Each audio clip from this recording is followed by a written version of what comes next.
There's a certain kind of silence that only exists in old age. It's not the quiet of an empty room. It's not the stillness of midnight. It's something deeper, something earned. A silence filled with echoes, voices that used to be. Laughter that once lived in the walls, footsteps that no longer come down the hallway. And in that silence sits Hattie May, 108 years old, hands like folded parchment, eyes like windows that have seen too many seasons to count. A child once asked her a question, a simple question, a terrifying question. Are you scared of dying?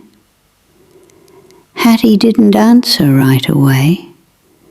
She looked at the child the way only someone who has outlived nearly everyone they've ever loved can look at another human being, with a strange mixture of tenderness and knowing. Not pity, not fear, just understanding. Then she smiled, and what she said next wasn't just an answer, it was a lifetime speaking. Scared, she said softly. Child, asking me if I'm scared of dying is like asking a man who's been walking uphill for 100 miles if he's scared of sitting in a chair. She paused, letting the words settle.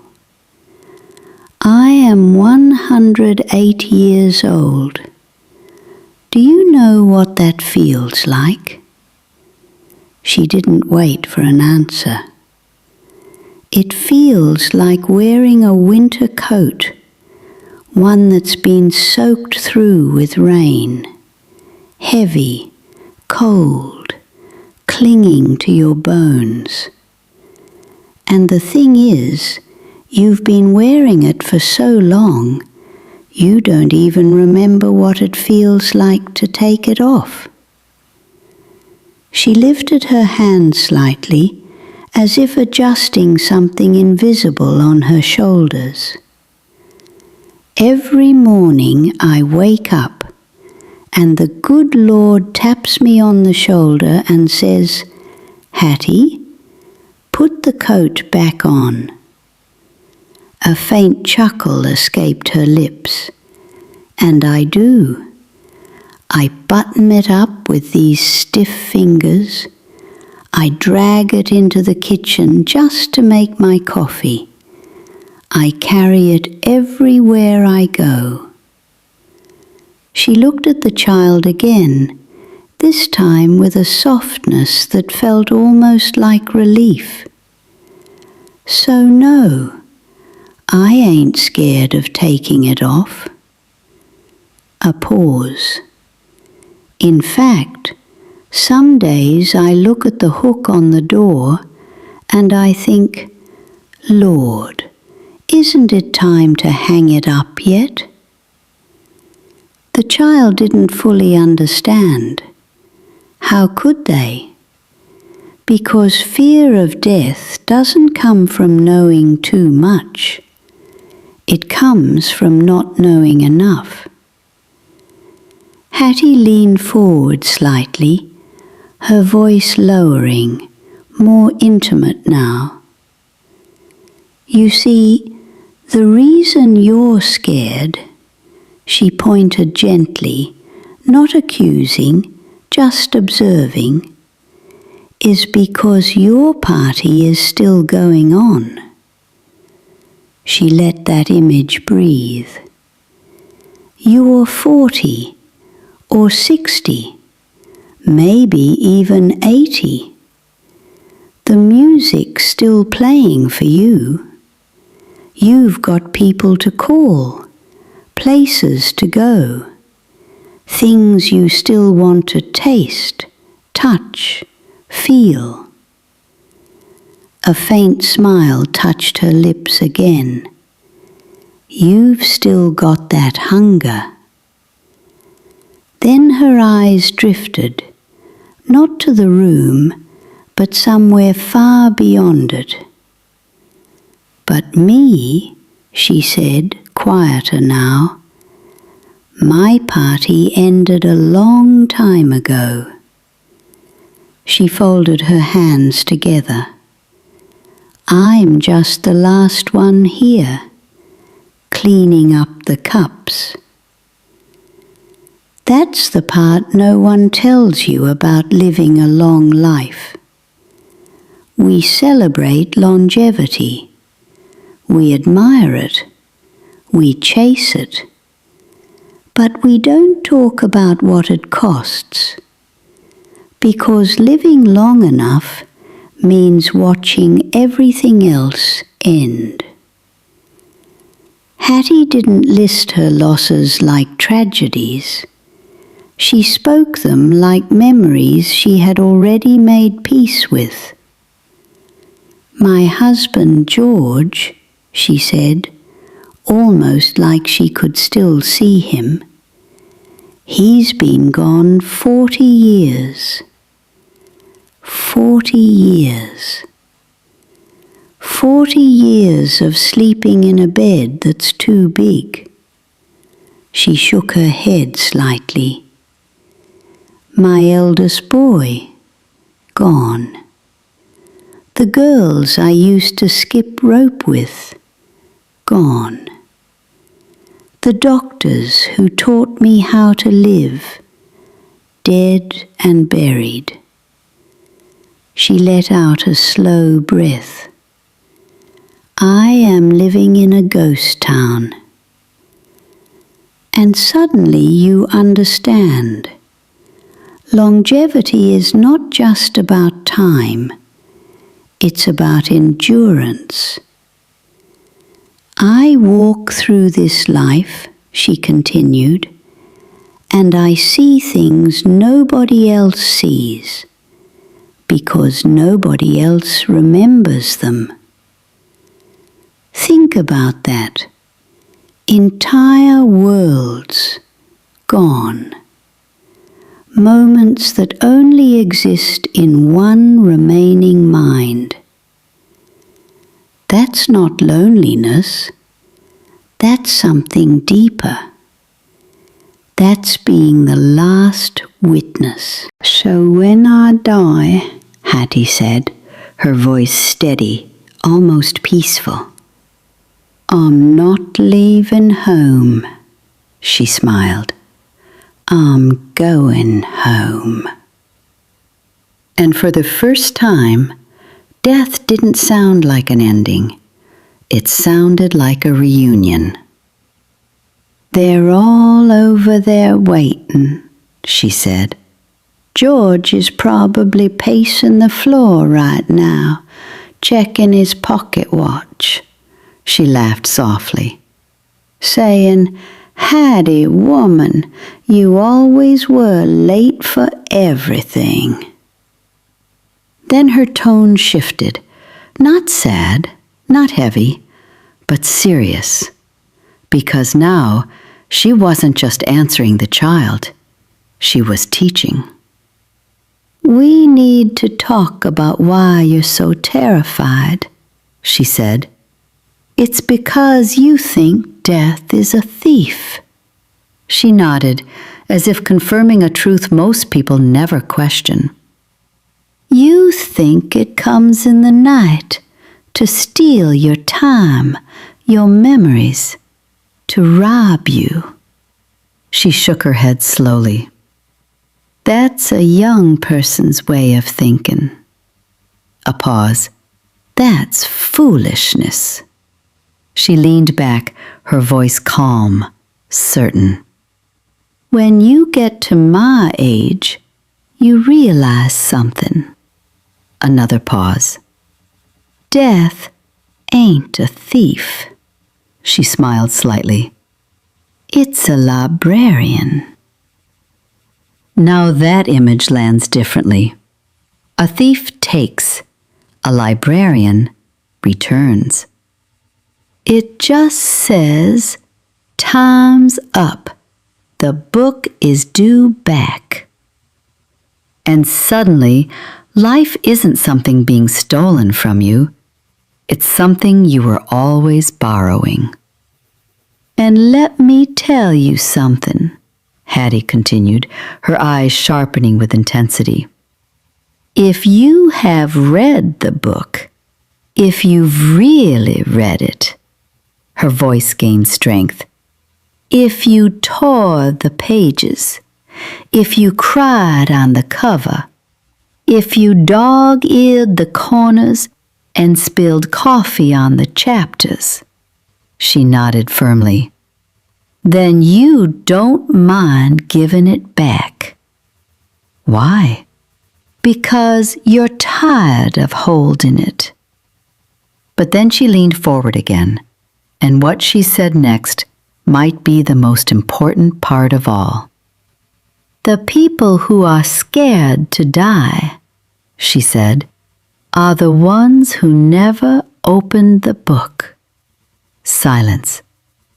They kept it pristine, perfect, sitting on a shelf, too scared to crack the spine, too scared to stain the pages. Her voice softened. And now, at the end, the librarian is standing there. She looked directly at the child, and they realize they never read the story. A pause. That's what's scary. Not death, regret. Leaving this world with a pristine soul, she whispered. That's a tragedy. Hattie placed her hand gently over her chest. My soul? She said. Oh, my soul is beat up. She smiled, this time with pride. It's scarred. It's been broken and glued back together with prayer and grit about 1,000 times. She let out a breath. It's dirty. Then, almost defiantly, and I am proud of it. There's something powerful in that. We spend our lives trying to stay unmarked, untouched, perfect. But Hattie is telling you the opposite. Live hard enough to leave marks. Love deeply enough to risk breaking. Because in the end, the goal isn't to stay clean. It's to be real. People worry about the pain, she continued. They worry about the end being hard.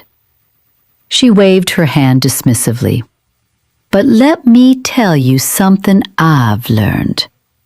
Her voice softened again, like a grandmother sharing a secret. The body is smarter than you think. She nodded. God built it smart. And then she described something that most people never hear until it's too late. When it's truly time to go, the body knows. She paused. It doesn't crash. A gentle motion of her hand.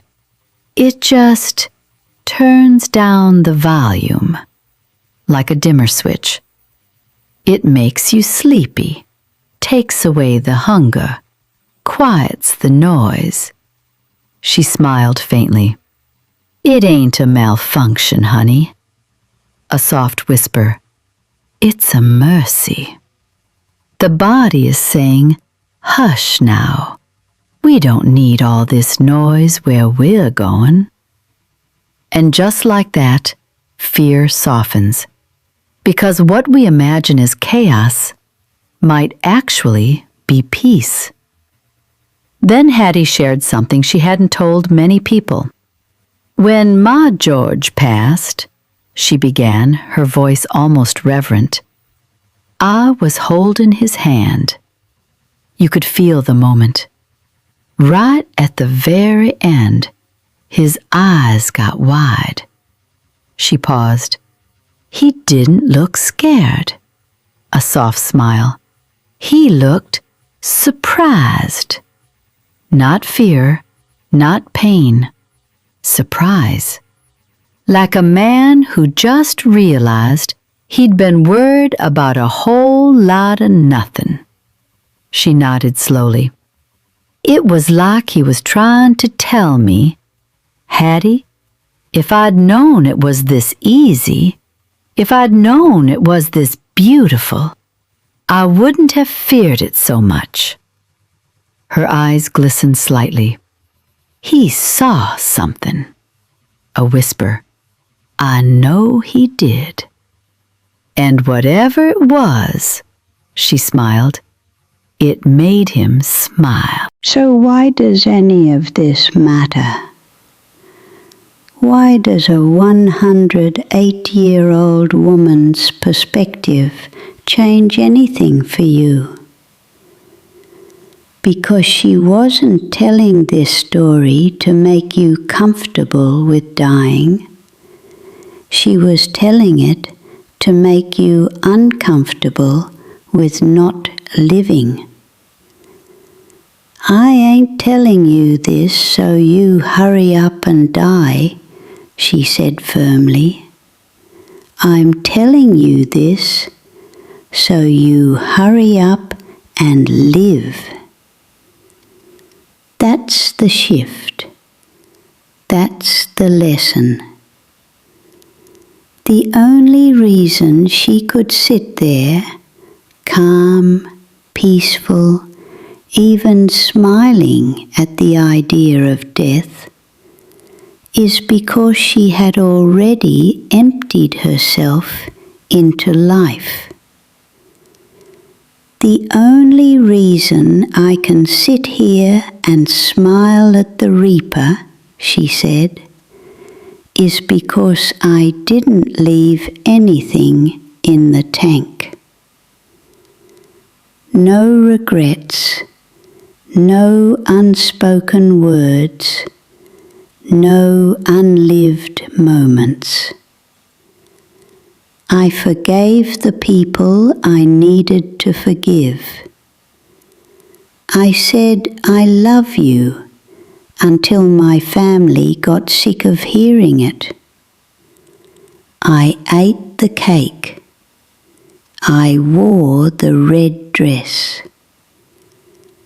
That's what a full life looks like. Not perfect, full. If you are sitting there, she said, her voice now firm with purpose, paralyzed by the fear of the end, she leaned in slightly. It's because you know deep down you haven't done the work. That hits because it's true. You're holding grudges, she said. Let them go. They are too heavy to carry to the grave. You're waiting for the perfect time. She shook her head. Honey, look at me. I'm 108. A pause. The only time is now. Don't get to my age and wish you had said the thing. Her voice softened again. Say it tonight. Don't get to my age and wish you had taken the trip. A small smile. Buy the ticket. Because one day, if you're lucky, you'll be standing where she is, at the door, hand on the handle, not looking back in regret, but forward in peace. When you're standing at the door like I am, she said, you don't want to be looking over your shoulder, wondering what if. She took a slow breath. You want to be looking forward, saying, I'm ready. A pause. I'm tired now. Her voice grew softer. Talking takes a lot of wind out of me these days. She smiled gently at the child. But don't be sad for me when you hear that Hattie May has passed on. She shook her head slightly.